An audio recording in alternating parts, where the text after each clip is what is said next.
Oh, that was interesting. Touched it. Oh no. I'm going to trip over this. I'm announcing now that I'm going to trip over this. So I'm going to wander around too. That's going to make things interesting. So yeah.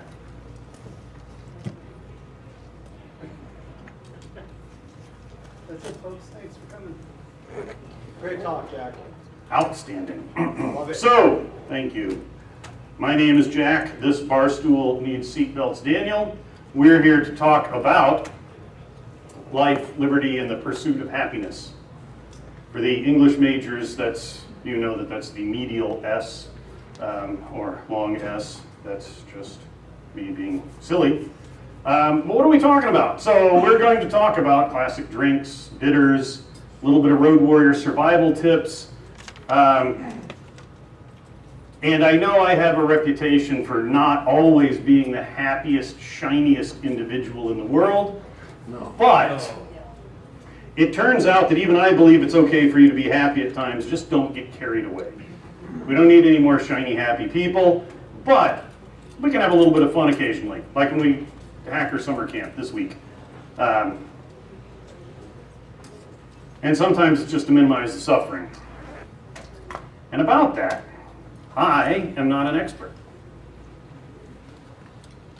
I am an amateur who enjoys what I do in many ways.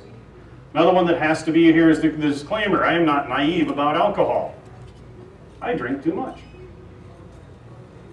I don't drink so much that it creates problems for me. I can quit for a month at a time if I want to give my poor liver a break, and I do. I do not drink to excess at home. One of our challenges in past research on stress and burnout has been alcohol. And so indulge me in a moment of talking about that project. One of the problems we have is we come here and drink ourselves silly. I go to Frankie's Tiki room, which we'll talk a little bit more about soon.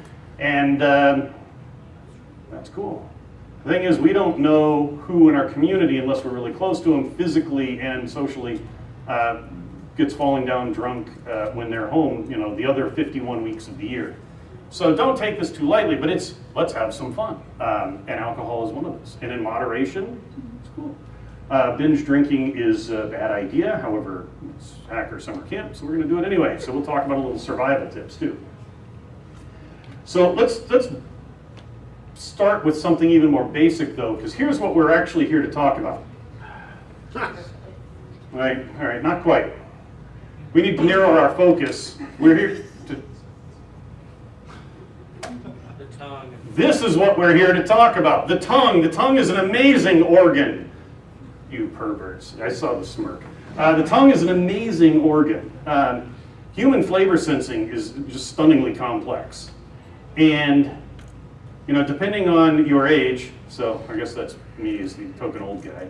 I won't point to anybody else who might. You might have been told that there are 5 senses that we taste, 5 tastes that we can sense.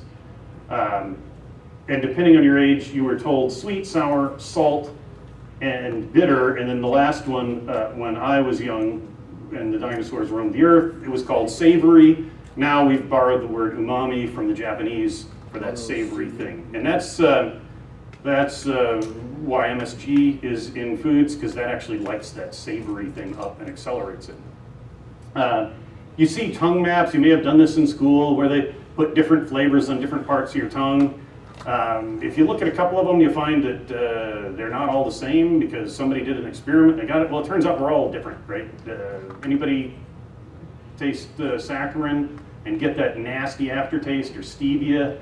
That's hereditary and it's different. So take it with a grain of salt. But there are different things that happen. Different parts of your tongue are a little different. But the idea is they're different pieces of a flavor profile. And what we're talking about is gaining a balance of flavor. And where do you go with it? Well, let's talk about how can a lot of people that aren't into cocktails don't want all the muddled flavors and whatever. Well, that's because there are a lot of people who make bad cocktails. That's fine. Don't drink them if you don't like them. However, a good cocktail may change your outlook, and you may find the ones that you like. But the idea is balance. So let's talk about like food. I don't like complicated flavors. I like really simple flavors.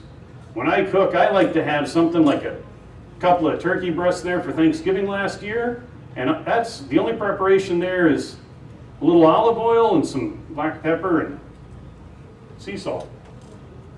However, scientists tell us we can't tell the difference between one sea salt and another. It's not physiologically possible.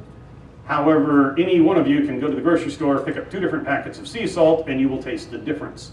Salt is an amazing amplifier of power, of taste, but we can really get that. So there's actually subtlety in there.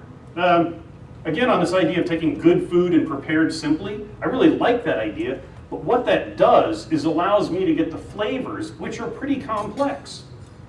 Especially when you're cooking on hardwood charcoal with fresh bits of cherry that you just cut down a week before Thanksgiving so you'd have fresh cherry wood to grill it. Maybe that's not quite as simple a flavor profile as we're talking about. We all have a spice rack for a reason. A little bit, you know, just a little bit to wake it up. Throw a bay leaf in. Well, we're adding those flavor compounds. Kind of build up. I have some standards that I work with. I use cumin a lot. I was born and raised in Texas. I use cumin a lot. I use mild chili powders a lot. It's a good, good blend is great. My wife doesn't really like hot food. I love hot food. I have issues with it. No details are needed, but a mix of like some garlic salt or garlic powder. There you go. And just so burgers, hamburgers, need some cumin and chili powder into that, and a little garlic salt maybe, or sea salt if you don't like the garlic thing, and you throw some dried good, not the cheapo, dried onion flakes in. That sucks up the magic juices, also known as fat, and then it sticks in there. Now we've got some extra flavor layers, but it's just a hamburger. What happens if we get into insanely complex flavors? They don't all, oh, sorry. That's a mole. I'm talking about mole. Now this picture wouldn't tell you that, but I chose this because this is probably the best mole I have ever had. And that's not what they're known for. They're known for their soups. This place is 5 miles away from us. What you see is what you get. If you do not speak Spanish, you'll probably wait for the most fluent English speaker to come to the counter. It is real Mexico City DF cuisine. Inexpensive, good stuff. They're over, if you head out Paradise to Eastern, hang a left. When you get to Sahara, they're in a little strip plaza, as you can see there. But mole is an amazing thing. Mole is one of those things that, how can you put chili and cinnamon and cocoa and just layers and layers and layers of flavor? When you do it right, it's amazing. But it's kind of hard. So does that apply to alcohol? Does that apply to this? Well, for millennia, people have brewed or fermented, distilled a variety of beverages, and they haven't all turned out well. And so frequently, for example, in Germany, they do something I do in my backyard every year because of my wife's herb garden. Take the wine that's kind of fresh and a little young and a little, got a little attitude and maybe isn't the best stuff, and it's probably low enough in alcohol you're not going to keep it for a few years. And you grab some fresh sweet woodruff and maybe some fruit if you've got some, throw it in there, and now we've added a flavor profile to a wine that was, and now it becomes great. I'm not talking about making sangria. I'm taking a fresh herb and just adding a little extra layer in there that balances. So the woodruff has a sweet edge, but it's also woody and got a little bit of zing to it, and so the strawberry offsets that. So it turns out that that applies to more things. So we're going to talk about bitters. Bitters, as most people know, start out as an herbal medicine. Snake oils. Some of them actually did you some good. One of the things that they did, a couple of things we'll talk about. They made some promises that weren't necessarily great. Bitters, we'll discuss why you wouldn't really take bitters for your liver. Now, one of the things about those, the ones that stuck around are the digestives class of bitters, not sometimes used as flavoring agents, but they're really something that you take. And there is one that's readily available now. It's called Underberg. It is a punch in your mouth. It has an anise or licorice flavor that will really, really wind you up. And then After you recover from the shock, it kind of goes away, and the next thing you know, maybe you'll be able to go out with your buddies after all. You know, that overly large meal, that Vegas meal that you've had, that's actually something that happens. It is an experience. It's a pretty interesting experience if you've never tried it before. Because this week is Hacker Summer Camp, if anybody ate a little too much for lunch, you're welcome to come up and try one if you're brave enough, or if you see me around, I'll keep them in my pocket. I do have a request: if you grab one from me, please do give me the bottle back with the cap, because if you save the caps, they give you cool stuff. They have like the Drunkards Belt, as I call it, which is a leather belt with bandolier type belt for the bottle. For putting the bottles in. And it's a little one. You take it all in one shot. You could use it as flavoring agent. You would regret it.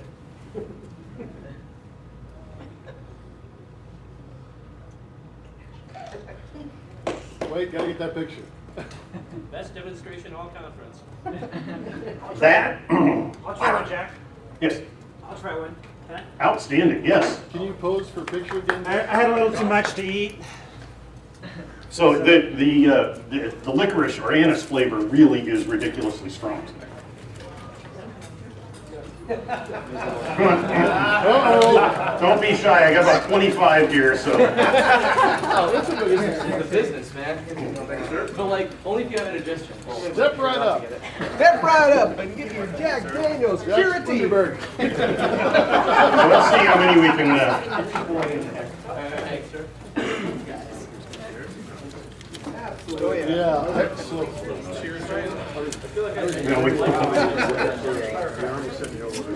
Yes, absolutely. So maybe I should have gotten the 60-pack.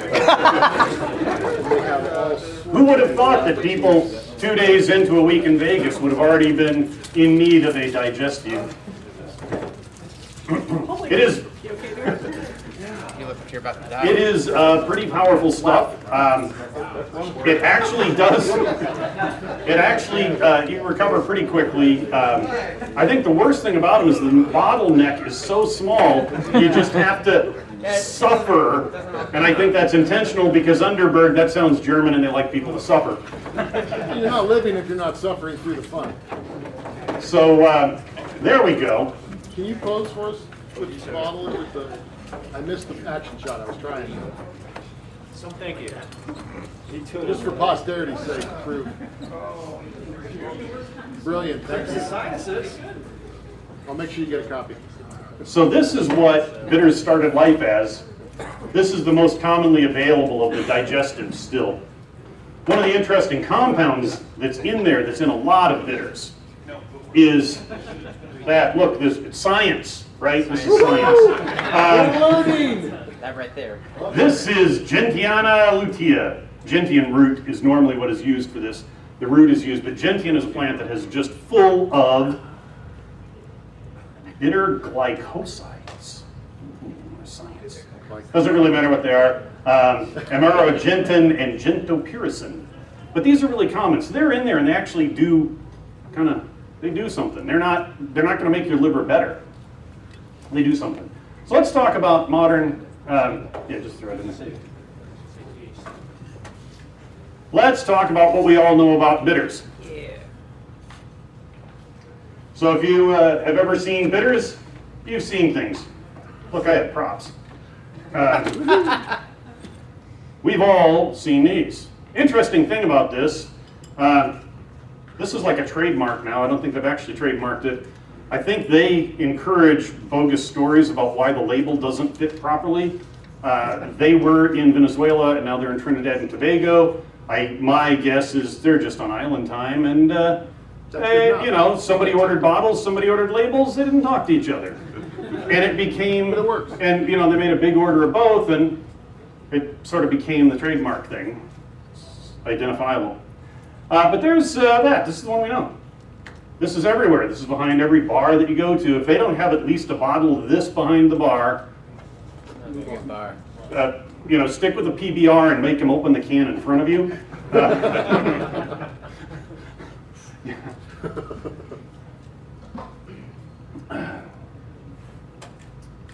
One thing worth noting about this is that bitters are non-alcoholic.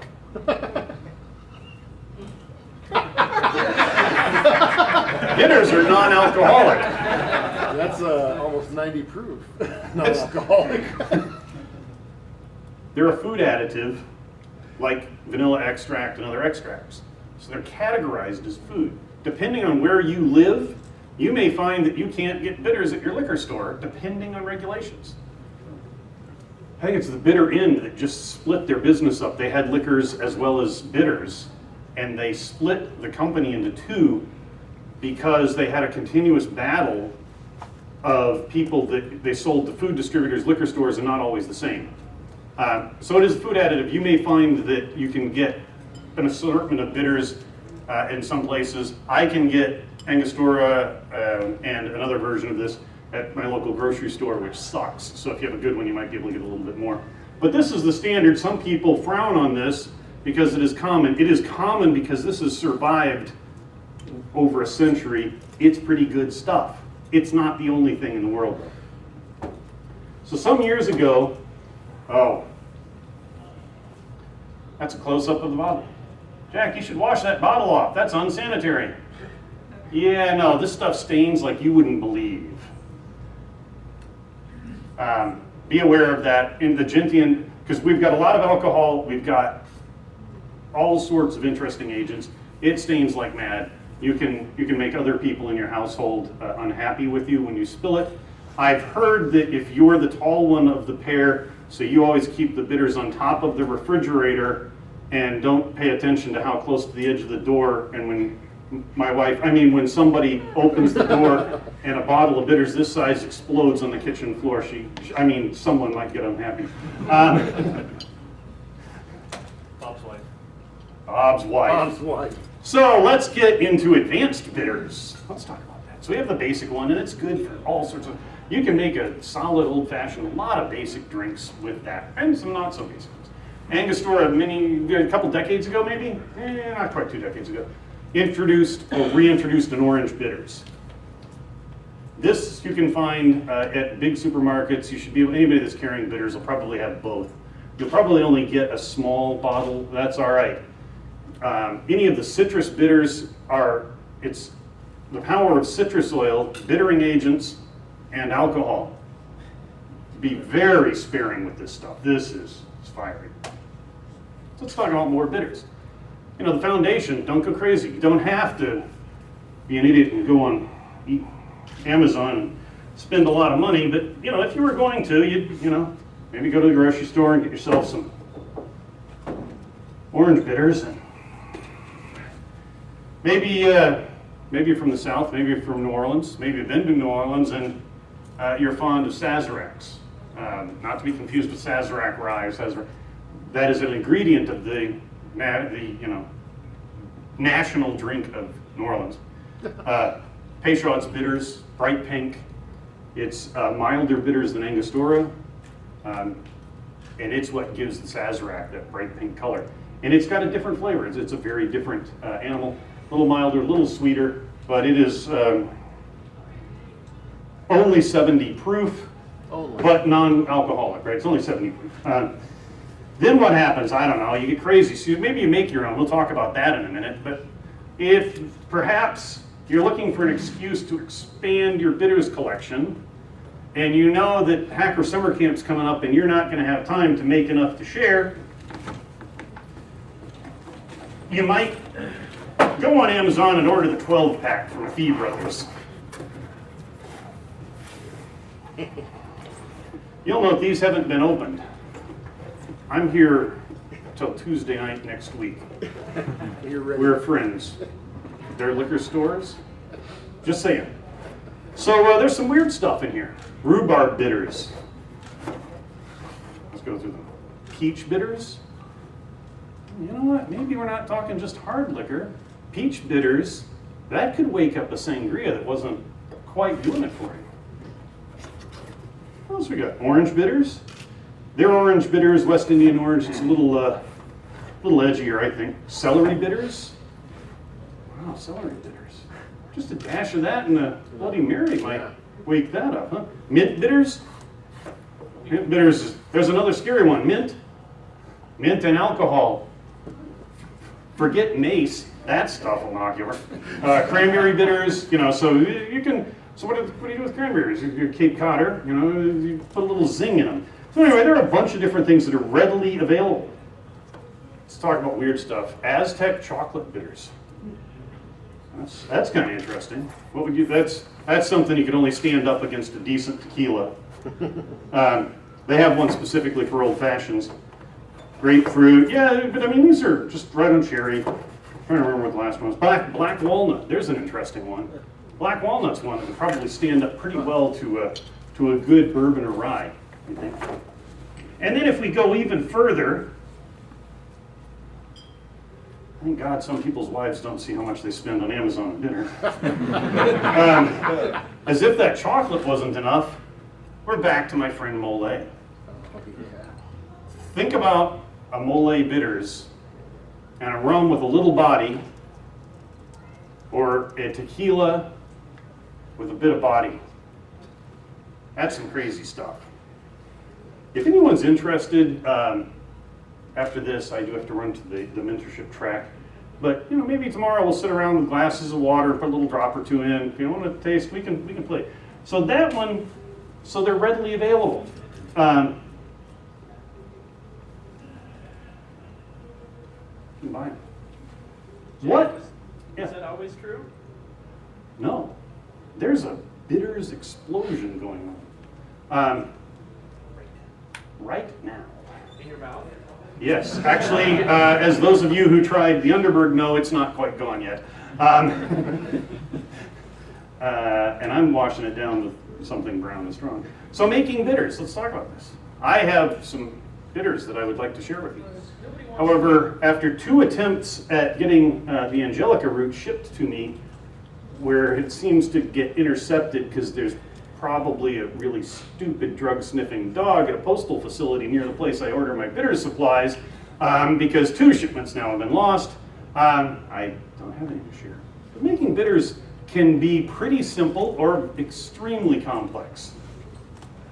At its simplest, you take a handful of herbs, spices, and sweeteners, because yes, there actually is sugar in that, you just don't know it under the alcohol, and you put them in an alcohol. You know, and it's one of those where don't use the rot gut vodka, don't use rot gut gin or whatever you're using, but don't go crazy. I mean, you know, if it has words like 18 or 23 year on the bottle, I wouldn't be making bitters out of it. If the label is white and has the word booze on it, you've probably gone too far the other end.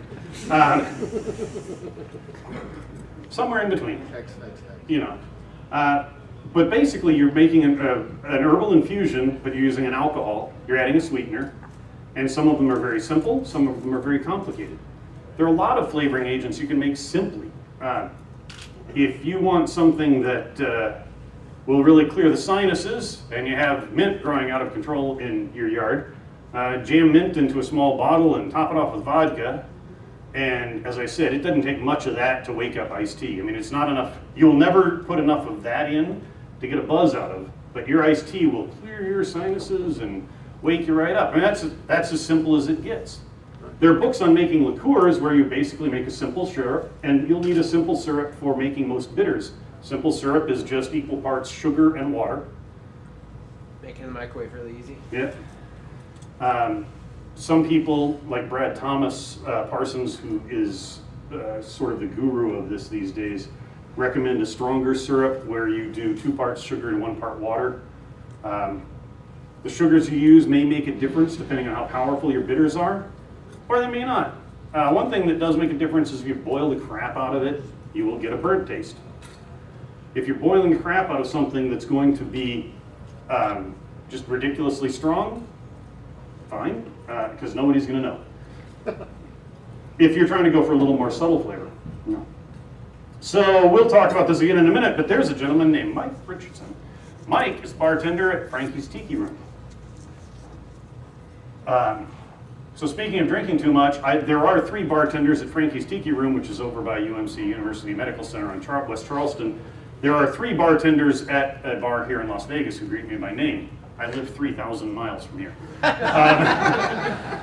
By the way, I may spend some time in Las Vegas. I went to my barber to get a haircut, my barber here on Spring Mountain Road. I went in to rent a tux, and my buddy over at Jerry's Tux said, hey, we got this killer sale on these tuxes. So I bought one. And then we went to Yayo Taco, and, you know, so I kind of know the city. But Mike, back to the point, that was pretty fast for me to get back to a point. Mike makes bitters. And he doesn't make a big deal. Some people get really carried away and obnoxious about it, right? It's like people in our industry that get carried away and obnoxious about whatever it is they're excited about. That's really cool. Shut up about DNS. Oh, I love you, Dan.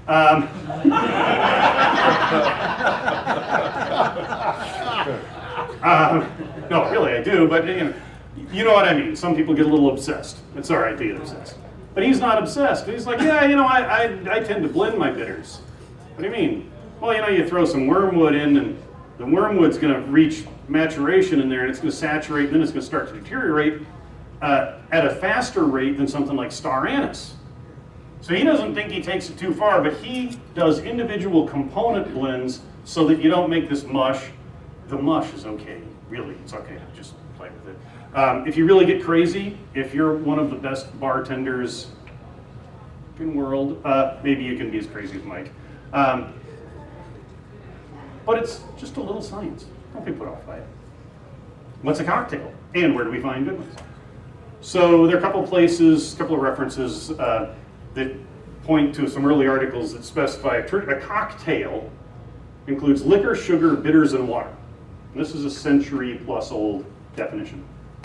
Let's relax that a little bit, make it a little bit more practical. So liquor, in order of importance. We can stop here. Yeah, that actually works all the way down, doesn't it? So sweetener, let's expand on sweetener. Ginger beer, if you're making a dark and stormy, ginger beer includes both the water component and the sugar component, and a little bit of bittering agent. Simple syrup, complex syrups, sugars, so something like absinthe, or a traditional old-fashioned, where you pour the bitters on a sugar cube and mash it. Agave, maple syrup. Maple requires some things a little stronger to stand up to. Personally, my namesake, Jack Daniels, stands up extremely well with maple syrup. A lot of places make maple syrup old-fashioned, make maple old-fashions. They tend to use Maker's Mark and grade A maple syrup. There are times when you don't want that stuff. This is one of them. You want a simple drink, take grade B dark, the stuff that you have to look around for and has a bunch of dust on it because people don't understand the value of using it in baking and other things. Grade B dark and Jack Daniels. Ice or water to your taste. And there's that because you can actually pick up the maple that it is filtered from, and they play off each other. Yes, sir. Is it darker because it's stronger? It's like less. It's less pure. Right? It's got more sugars and stuff in it. Huh. Has more flavor. It's got a more, I don't want to say burnt, but it's got a deeper taste. Okay. It's not something that most people would like on pancakes. Yes, sir. Make a honey-based syrup? Yeah, absolutely. Absolutely. Whatever you like. So I mean, the honey base. So Jack Daniels started. There are a couple other honey bourbon or honey whiskeys out there now. Fruit juices, mixes, bitters or bittering agents. Citrus is great for bringing zing to things. Some other herbs are. Water, you know, ice counts as water. Soft drinks, whatever. So let's play mad scientist. Here's one of the things. There are no recipes in this talk. Why not, Jack? Well, because actually it turns out there may be a sequel to this talk where we talk about some recipes, but this talk is about an introduction to it. And I don't want to put any specific recipes down because here's the deal. When you go home, you're not going to have cranberry bitters and 3 kinds of gin and liquor, sweetener, bitters. Think about whether or not they might work together. Experiment. If it takes you 2 or 3 or 7 tries to get it right, it's okay, as long as you're not driving. Yeah, exactly, my car. Play with it. You know, that's fun. That applies to making bitters too. It's okay to screw up. If it tastes really nasty, don't drink it. But think about it first. You might find some interesting things you can do. I gotta talk about this for a minute. Non-alcoholic. Oh my God. So this is non-alcoholic within the, it's only 90 proof, but non-alcoholic drinks. Traditionally, bitters and soda is a really common one. People take that to take your Angostura and a little soda. If you are ever going into a restaurant and you see somebody come out of the kitchen, go behind the bar, or ask the bartender, and they've got their like big gulp, and they put a little bit of ice in it, and they've got the sprayer, and they're spraying ginger ale in while doing this with the bitters, have a drink, go somewhere else, because somebody in the kitchen is really sick that came into work anyway. Probably puking ill. Do you want to eat there? But if it happens to be you, bitters and ginger ale is fantastic. That sugar helps if it's not too sweet. Maybe add some water to it. Ginger beer works better, actually. Yeah, Because it has more ginger in it, which is naturally... right, the ginger does, unless you've and ever also- gone sailing and tried to use ginger to calm your stomach and Well, fishes for years. Designated driver drinks, juices and soft drinks, plus bitters makes it less of a pathetic drink, if you really want to. If you want to feel like you're drinking but you aren't, I love, because I did this on a dare and it turned out to be phenomenal, sriracha to taste. Ginger ale and bitters plus sriracha. Ginger beer might work well. Who serves these magical elixirs? Almost everyone. If it has words like juke joint on the front, they might make a decent old fashioned, but probably not. If, however, their signature drink is called ass juice and they serve it in a toilet, such as Double Down right down the road, a mile away, fantastic punk bar, I'm not sure I'd give them a lot, although they do a bacon martini that'll make you regret liking bacon. Hotel bars generally suck, but not always. Every now and then you find an old school one. The Dunhill in Charlotte's got a bar about the size of that table, and it's worth lining up to get to, let me tell you. So who does it well? We're in Las Vegas. There's a place called Herbs and Rye. It's a squat block building way the hell out on Sahara. It doesn't look like much.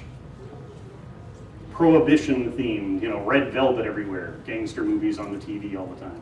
It's a steakhouse. Cheapest steak 2 years ago was a $48 petite filet. If you go during the week, during happy hour, they have half-price steaks, but they don't discount their drinks. Their drinks are classic cocktails through the years, broken out by the decade that the drink became popular. Nice. It is not inexpensive, even though it is way off the strip.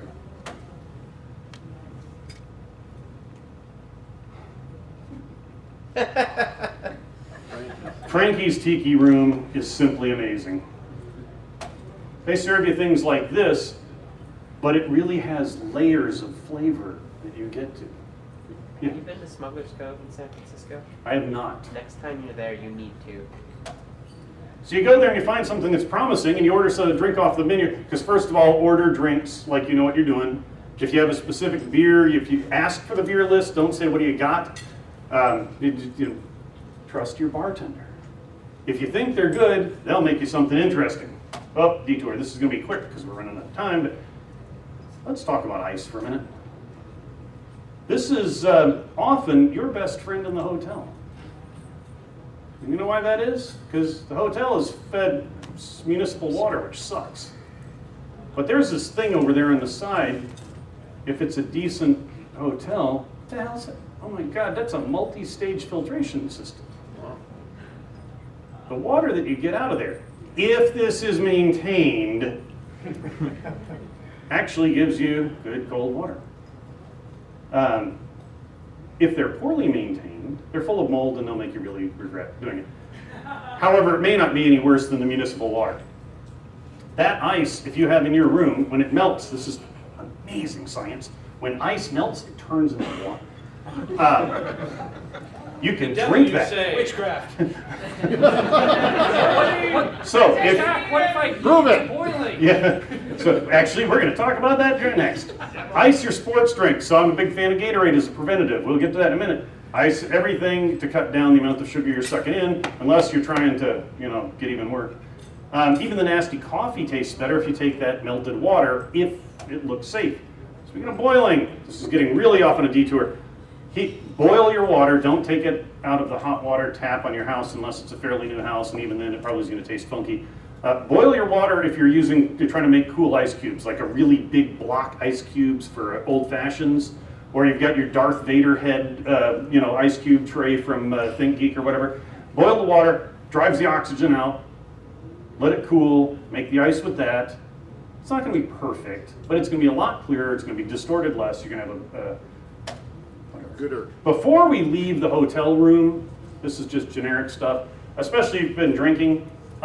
So you realize at 3 in the morning, I mean, you don't have to get up for 2 hours, and you need to hydrate yourself. The biggest glass of water you can find, just a little bit of sugar will keep it from coming back up if you can't do it. And tea, and I'm a coffee fiend, but you'll notice I'm not talking about coffee because you need just enough caffeine to minimize the headaches. But if you try to do a heavy dose of caffeine when you're hungover, you're screwed. Hydration, hydration, hydration. We're in the desert. This makes this more important. If you can handle, especially preventative, a banana's got enough potassium, water, there we go, we're in good shape. Really preventative, sports drinks, too much sugar, but that's a good option. Frankie's, there's a Rebel gas station next door. You stumble out of Frankie, you tell the bartender, good night, tip well, have them call you a cab, walk next to the Rebel gas station, get an armload of Gatorade, drink one as you walk back to the cab, drink one in the cab, drink one on the way to your room, and then you have one to sip overnight. It's only a gallon of Gatorade. It'll guarantee you don't oversleep because your bladder is going to say, hey, dumbass, get up. And it makes life better because it's not just your head and stomach that want to kill you. The bladder joins in, kind of spreads the load out. Recovery, sports drinks, maybe watered down some, juices watered down, not too sugary, not coffee, or maybe just a little bit. Serious recovery. Here's the problem. You need to know this in advance. Pedialyte is what we give the kids. Well, it turns out just getting a little bit of Pedialyte in you will probably get enough salts in you that you can hold some water down. The problem is that when you're at the I need Pedialyte stage, you're probably not going to be able to go out and get it.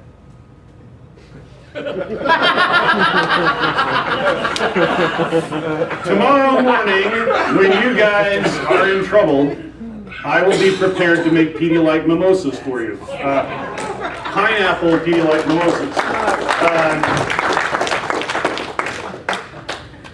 Quickly, neat versus up. This is a confusing one. This is up. Neat is unchilled. Up or straight up, although straight refers to a type of liquor, is usually chilled over ice and poured into a martini-style glass. So it is chilled. Think of the effect as like vodka shots. Properly delivered vodka shots are shaken over ice, poured out, knocked back. They go down dangerously smooth and make for some interesting explanations and edits of somebody's expense report. I was talking about my favorite. This is a complete detour now. I was talking about my favorite breakfast bourbon at BSides, Rhode Island, in a side conversation, which is Blanton's. It's amazingly good breakfast bourbon. I forgot to mention how I prefer my breakfast bourbon. I prefer it with 1 or 2 ice cubes. People, on the rocks is a different animal, but 1 or 2 ice cubes, a little bit of water actually accelerates the separation of some of the oils and flavors, really wakes things up. So I'm not trying to make a cold drink. 1 or 2 ice cubes kind of slowly drizzles out, chills it a little bit. He asked, I got an email from this gentleman who I will not name, has said, here we go, I took your advice, am I doing it right? No. So what do we read? So I haven't given you any recipes. Kingsley Amos's Everyday Drinking, the current version, is a compilation of his books. When he got old, his drinking caused some problems for him. Maybe he died happy, maybe it was all right. I mean, I gotta say, some of these health nuts in our industry, and you know who I mean, I love you, Chris Hoff, but really, you clearly have too much to live for, brother.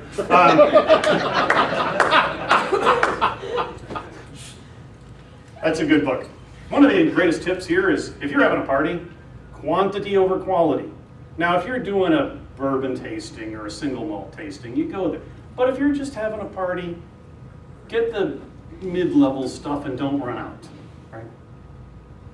You'll find plenty of amusing ones. Tequila Mockingbird, that's English majors who don't loathe puns, which is both of them. I expect you'll find this under the counter at Starbucks as they're working on the Great American Novel. But anyway, there are all sorts of things. The book in the middle is highly recommended. The most recommended book here is not here. Some dumbass forgot to throw it in his backpack.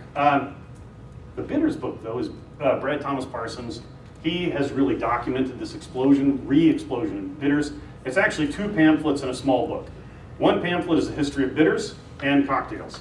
The second pamphlet is how to make your own bitters, with recipes, guides, and tips and tricks. And then the smallish book is a bunch of notes and classic recipes. Great book. Frankie's Tiki Room. If I mentioned I like that place, they have a book out now, 77 of their drinks. You will not think about tiki drinks the same way when you see how much effort goes into the drinks that they make at Frankie's. It's phenomenal. I've only been there the past 3 nights, but then again, I've only been in Vegas 3 nights. With that, we are out of time. Shameless self-promotion. Some of you know that I occasionally get pissed about something and rant on my blog about information security. I'm on Paul.com podcast, where we occasionally always drink a lot. Then I am sober for the work podcast on Twitter. But this is the one that gets updated even less frequently than my other one. However, when I find interesting places, I often write about them there. And so you will find commentary about Frankie's. There's a commentary, since we have half a second left or something, right? Place called Firefly, a tapas bar down the street. The tapas sangria, phenomenal place. 300 people got sick from food poisoning a couple of months ago. They shut down, they inspected it, they got all sorts of violations. They moved 2 doors down, invited the health inspector to basically camp out and beat them with a stick if they did anything he didn't like. I've yet to go. Yeah. Half-price pitches of sangria. The reviews are really solid. The past couple of years, they've been a staple of mine. So I haven't updated that, but that's one that's on the blog in Vegas. Herbs and Rye, Frankie's Tiki, great places to get classic drinks, and not what you might think of as classic drinks. There might be somebody sitting in the front row with a camera who can tell you that they can do surprising tiki drinks with scotch, single malt.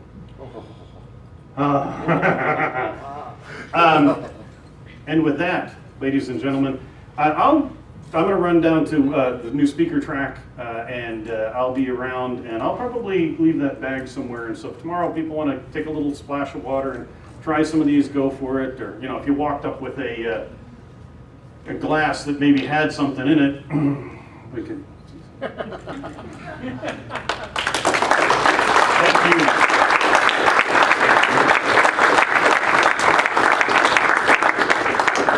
Let's see who's really screwed up tomorrow. Trying this would be an exercise in poor judgment. So where are we Yes, all sir. going tonight? Frankie's? I will end up at Frankie's later. I've got a couple of commitments earlier.